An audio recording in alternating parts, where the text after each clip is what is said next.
CV আনন্দ বোস কিছুক্ষণ আগেও আমাদের এই রাজ্যের অর্থাৎ বাংলার রাজ্যপাল ছিলেন। হঠাৎ পদত্যাগ করেছেন। কেন পদত্যাগ করলেন কেউ বুঝে উঠতে পারল না।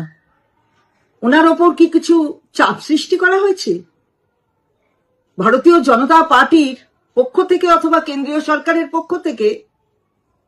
এমন কিছু কি তাকে বলা হয়েছে যার জন্য তাকে পদত্যাগ করতে হলো? আমাদের অবাক লাগছে।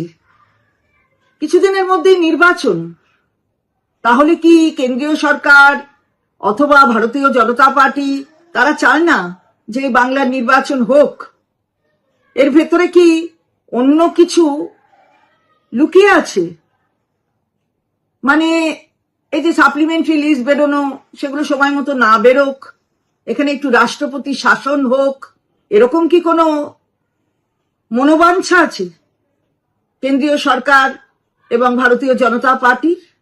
হঠাৎ কিসের পদত্যাগ? এবং যা সংবাদ মাধ্যমেও দেখলাম যে আগামীকালও তার কোথাও যাওয়ার কথা ছিল, এই বাংলার একটি জেলাতে যাবার কথা ছিল, কিন্তু তার পরপরই তার পদত্যাগের এই সিদ্ধান্ত। মাননীয় মুখ্যমন্ত্রী, আমাদের দলের সর্বোচ্চ নেত্রী, তিনিও সংবাদ মাধ্যমে লিখেছেন